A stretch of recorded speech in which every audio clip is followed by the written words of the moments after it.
Hello everybody, I am Jedi Jack Penguin and welcome to another Thoughts video. So today we're going to be looking at the January 2021 LEGO Shop catalog, which I finally got my hands on this thing, and I've really been excited to take a look at this because there are some sets that are coming out soon, in addition to some sets that we probably won't be seeing till the end of the year at the very back of this catalog, so stay tuned for my thoughts on those. So getting right into this, from the very front we do have the new city street building line advertised right front and center. There are 75 new sets in here, or at least more than that, around 75 new sets in this catalog. So flipping right inside, we do get a quick advertisement for all of the city building sets right here, which we have them all listed out with the road plates, and then we have sort of like a cartoony look at these sets, which I'm not really too much of a fan of them doing that, but you know, it's still fine. Still have to say, there is one more set from this wave releasing in March, I believe, so hopefully we'll be seeing official pictures of that soon, but we have seen those leak with the instructions for the city sets.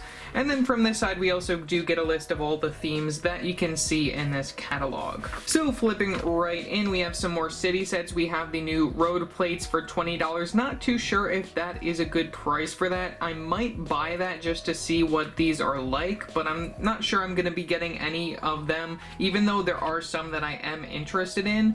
As for everything else here, nothing really that I want to talk about. I do like the look of that car though, and the roadwork truck is pretty interesting. That's a set from earlier on last year, not really something I want to talk about right now. But then we have the Chinese New Year stuff, which we have the story of Nyan, which that set actually looks pretty cool. Probably not going to get it because it's $80, pretty expensive for what you get in that set, just a front facade of a building. But the minifigures are interesting, and I do really like the Nyan build for that. We also do have the Brickheads, the Chinese New Year pandas. Those are new for this year as well. Very cool to see them do some more animal type characters, which I think that they'll have the other ones advertised later on. Next we have Lego Super Mario, which I have yet to get the starter for this theme yet. I hope to get that maybe in March and do a review on that, and maybe get at least one more set to go along with it. As for the January wave for this theme, nothing really excites me as much, other than probably the Penguin Mario Power-Up Pack. That one I'm pretty interested in getting, but as for everything else, nothing that I really want to spend my money on. We have the Nintendo Entertainment System from last year. That's a set that I would like to get sometime in the future, but probably will never get it. We also do have the Series 2 character packs for the Mario series, $4.99 for those. Still haven't gotten anything from Mario. Hopefully I will get something this year. Moving on, we have Lego Dots, which doesn't really have anything too exciting. We do get the Series 3 of the Dot packets, which we are also going to be getting Series 4 in March, so I think it's really crazy how they are spacing these out so close together. We have new double bracelets, which these are the 1 stud length bracelets, which we get 2 of in each pack for $5.99, compared to the individual ones from last year that were 2 studs long. As for the sets over here, the Creative Party kit I think is very interesting. It's something that I wasn't really expecting, and for $25, the price per piece for 623 pieces I think is very nice. Secret cat holder, that is something that I would get if I wanted it, but I don't think I need it. And the secret boxes for $15 is very interesting, introducing this new key mechanism with the Dots theme. Next, we have the December wave of Minecraft, which out of these sets, I do hope to get the bee farm sometime in the future. $20 for these sets is pretty nice, and the trading post is also a very nice looking set. That one doesn't really interest me, doesn't really offer anything new. Pig House, I think, is a really amazing looking build, but for $50 it's not something that I need. And the Coral Reef is something that I might end up getting in the future, just as another 2021 set.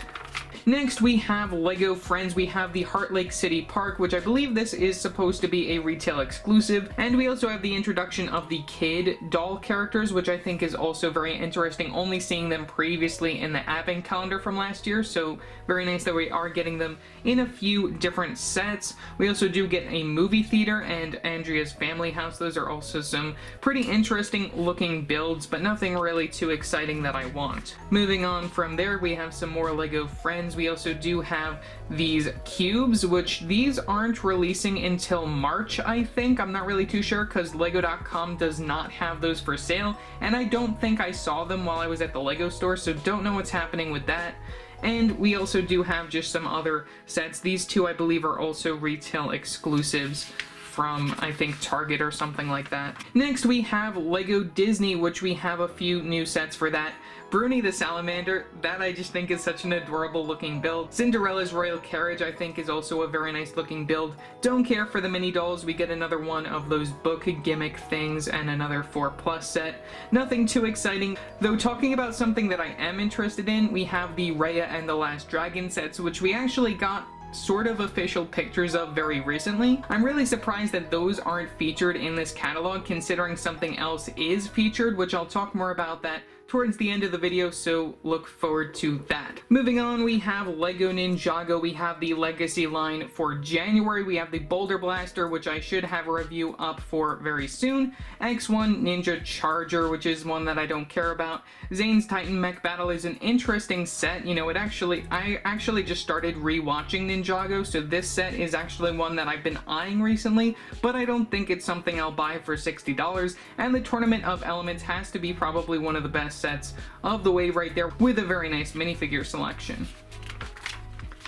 And now, one of the things that first leaked within this catalog, we have the Ninjago City Gardens. Now, this set will connect to the previous two Ninjago City sets, which are the Docks and I believe the Skyline. I'm not really too sure what the other one's name, but both of those came out back in 2017 and 2018, so I find it really interesting that they are giving us another expansion right now in 2021. But this set retails for $300 with 5,685 pieces, and you do get some very nice minifigures in this set, including this limited edition Golden Woo celebrating the 10th anniversary of Lego Ninjago, and then you do get all of the ninjas right there, including the young Lloyd. Very cool to see some of the characters in here like Clutch Powers and Ronin, and like, it's just really crazy to see some of these things. And Sensei Wu has a dog, question mark? But otherwise, that's all that I have to say for this set. I think it looks really nice. It's something that I am tempted to get because there are a lot of very interesting references. We even have some older Lego themes referenced in this set. I just think it's a really interesting thing that I would buy if I had the money, but I don't think I'm going to be getting this anytime soon. Next, we have the modular building line, where we have the bookshop, the corner garage, and the assembly square from previous years, and then we have the police station for $200 that just released in January. As for the build for that, I think it's an interesting build. It has some interesting color schemes, and I do really like seeing that from the very side and how we get a donut shop in that. And really, this isn't something that I would normally buy for myself unless I found it at a yard sale, so it's probably something I will never own. Also, do really like that building feature right there, how they do like the connect the dots on the board. We have some 18+ sets. We have the flower bouquet and the bonsai tree. These have actually been selling quite well from my understanding. For $50 each, I think they're very nice looking sets, especially this one, how you get all of those pink frogs. I think that's pretty cool. This set, you know, you need to make yourself a vase or find one or something like that, but, you know, still very interesting sets. Not something that I generally would buy for myself. If I do find this one on clearance, this is the one that I would buy, but otherwise don't really care for those, but, you know, perfect for Valentine's Day.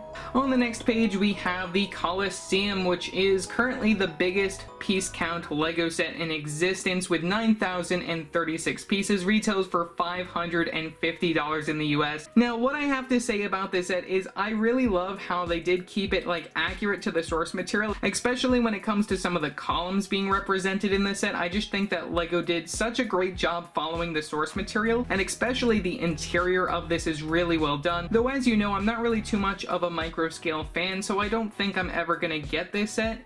And also, this set is rumored to be replaced with a new larger piece count set from the Lego Star Wars theme sometime this year. We have some more 18+ sets like the Crocodile Locomotive, which I don't really care for. Ghostbusters Echo 1 is one that I really think is an amazing set. You do get a lot of very nice stickers to make this look like the Echo 1, and it just looks really amazing. The next thing that they should do for this licensed car line is definitely a DeLorean from Back to the Future. Even right now, I just gotta say, I would buy a DeLorean at $200, and you know, if I get a DeLorean, then I'll probably end up buying this to put right next to it. It's just something that I really would hope Lego would go on. On the next page, we have the Haunted House for $250. Lots of very nice references, not something that I'm probably gonna get anytime soon.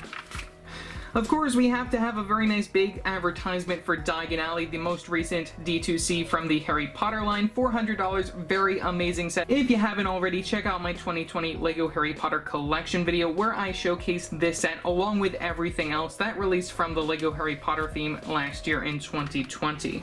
We also do get the 4 sets that came out this January, being the Hogwarts Moment sets for the Transfiguration class, Potions class, Herbology class, and Charms class, which I will be doing a collection video on these very soon, so look forward to that, but you guys can check out individual reviews down in the description below. We also do have the Astronomy Tower and the Hogwarts Room of Requirement, being the 2 most recent Hogwarts extensions from the 2020 line. Also for Harry Potter, we did get the Hogwarts Crests, which this is part of the LEGO Art or LEGO Zebra theme, as I like to call it. It definitely has one of the higher piece counts in the LEGO Art theme of 4,249 pieces, but I don't think I'm going to be getting any of these soon because you have to have 4 of them to make individuals, and you have to have 4 of them to make this giant piece right here, which this is probably what I really want to make. It looks really amazing. This is probably my favorite out of the 4 that you can make. And even though some of these designs are interesting, I don't think they are as great as they could be. Moving on, we have to dedicate 2 pages to the Mandalorian. Right here we have our only set from Season 2, Trouble on Tatooine. Check out my review for that, as well as the Razor Crest, which is such an amazing build. I really love that set, one of my favorites from last year, 2020.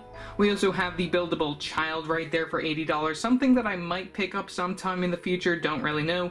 Mandalorian and child brickheads is something that I still have to buy eventually. Hopefully I will be getting that sometime very soon. And then that follows with the AT-AT, and then the 3 other sets that released in January, being the Millennium Falcon Microfighters for $10. We've already seen one of those. Luke Skywalker's X-Wing. Only interesting thing is General Dodonna. Other than getting that Princess Leia in a cheaper set, you know, that's a pretty nice figure to get. Imperial TIE Fighter, it's okay. There are some color problems that I see with this set right off the bat. Minifigure selection isn't anything too special. We also do get a 2-page advertisement of the Mos Eisley Cantina. This is a set that I might get sometime in the future if I do get enough money for it, but I don't think I'm gonna get it. Though at the same time, I don't think I'm gonna get it just because I already have a cantina, and this is rather big. You know, I really am only interested in some of the minifigures within this set. You know, that's really all that I have to say for that. We have some new Technic sets for January. None of these really interest me too much. You do get some interesting color schemes and some interesting licenses like UPS logo going on that Ferrari. And that is an 18+ set. That's another thing that I did want to point out. So technically it is a D2C. Over here we also do have some other interesting licenses like the Monster Jam trucks, something that I really wasn't expecting LEGO to do ever, so you know, pretty cool for $20. You get 2 different cars going on for that. We have a Jeep Wrangler, that's very interesting, and then we have a very expensive remote control car with a 374 piece count, so yeah, that's all that I have to say for that. On the next page we have the Minifigures Series 21, $4.99 with that $1 price increase from the previous year. You know, out of these I definitely want to get the Pug and the Space Police guy. The Centaur is very cool to see. Also the violin player, and also that lady right there and the beekeeper. You know, this series is actually pretty good now that I've actually had time to look at it closely. There are a lot of very interesting things, and also only 12 characters compared to the normal 16 that we have seen in the past to collect within the series, and I believe that number of 12 will be staying for the remaining 2 series to come this year. On the following page we have the Robot Inventor from Mindstorm. I haven't really heard anybody talking about this, and I'm not really interested in it. It is really ridiculously expensive at $360, and you know, it is a weird 5-in-1 set. Don't know what's going on there, and you do get a lot of teal Technic bricks in that. Looking at LEGO ideas, we have the Dinosaur Fossils, which is a very interesting set from back in the day. We have the 123 Sesame Street with some awesome minifigures included in there, and a lot of different references to Sesame Street in general. We have the Grand Piano, which is a little bit expensive for what you get, but you know, it's a very interesting build still the same. Looking at the January Marvel sets, we have a lot of Spider-Man stuff. We have a 4+ set. We have this Ghost Rider versus Carnage set, which I was originally gonna get, but I don't really like how the Ghost Rider figure turned out, and the other two aren't really too interesting other than the arm printing on that Spider-Man, which I do find really exciting that they are doing that. Miles Morales mech armor is one that I will be getting sometime in the future, so look forward to that. To be honest, this build isn't that great, though it is probably my favorite out of all of the builds in the wave, though the minifigure selection is definitely what makes this set worth the $40, and you know, it's one that I consider getting in the future, but probably not. We also do get an advertisement for the Avengers Tower Battle from the summer of 2020, and then our last two mechs right here, the Captain America and the Thor ones, which I actually want to get the Captain America one only for that printed shield piece that I think is really cool that they included that, and then the Thor one isn't anything too special, though I do really like seeing that helmet in a cheaper set. And now we reach to the part which I find the most interesting and exciting that is included within this catalog, that being the LEGO Marvel Eternals sets. And now this is the first time that we're seeing these sets, so technically they did leak in this catalog, and I just find it crazy that this slipped past LEGO, that this was included within the catalog. Originally, the sets for this movie were supposed to release in November of 2020 with the original release date for the movie, but then after that, the release date of the movie got pushed to February of 2021, which is probably the reason why these got included in this catalog in the first place. But then if that wasn't enough, the release date then got pushed to November of 2021, so probably we won't be seeing these sets till closer to the end of the year. Now, earlier on in the video, I did say that it was interesting that LEGO did not include the Raya and the Last Dragon sets in this catalog, and I say that just for the same reason as to why these are included in the catalog. Both movies were supposed to release late in 2020, but both got pushed back to early 2021, and I just find it really interesting that these got included and the Raya sets did not. But either way, taking a quick look at these, we have the Deviant Ambush for $24.99. You get 3 characters in that set, and also this is the first time that we're seeing all of these like characters and costumes and stuff like that. We haven't even seen a trailer for this movie yet, so it's just really crazy that we are seeing all of this stuff from LEGO for the very first time. This one is probably the one that I'm most interested in, just because of that whole like mech armor thing, and also like the dark red color is just really interesting to me. You also do get 4 minifigures within that set. We have the Rise of Domo for $90. This is the biggest set in the wave, and we did originally get some rumors as there being like a triangular shaped ship within this wave of sets, which I do find that just such a weird design, and you do get like some interesting like prints and stickers throughout all of these models, and like these weird like animal type characters. Like I said, I just don't know anything about this movie, but just with seeing these alone, I think it just looks really odd and interesting, and especially like the set on the very bottom is probably like the only one that I will pick up at a $10 price point. You do get 2 characters, and then this character, it sort of looks like something out of ancient Egypt, sort of just like that Anubis type head, just with like the ears, the front of the face, and also like the wings and all of that. It's just something very weird that I thought I'd point out right off the bat. But either way, a lot of sets right here that I just never thought we would see until later on when the movie actually released. And also this does add on to the list of things that LEGO has leaked so far this year, which I just find it crazy that they are leaking pretty much everything themselves. And then finally from the very back we have the Disney's Mickey Mouse art set, which is same price of $120. You do get 2 builds right here for Mickey and Minnie, which I do really like, and how you can also combine them to have like the Mickey ears in the background. I think that's really cool, and I do actually like this one a lot more than the Harry Potter one, which I just find it crazy that I am actually saying that. But yeah, that's pretty much really all that I have to say for this catalog video. I hope you guys enjoyed it, and I hope the audio was good because I am recording this a different way compared to how I normally record these. Otherwise, leave your thoughts down in the comment section below what your thoughts are on some of these sets. What are your thoughts on the Eternal sets? What are your thoughts on the Raya and the Last Dragon sets, which I did put some pictures in there from the internet, but it's just really crazy to think that LEGO is leaking stuff themselves through catalogs and through other online retailers and stuff like that. Just recently, they haven't been on their A game keeping things top secret. So yeah, that's it for now, and I will see you next time. Bye!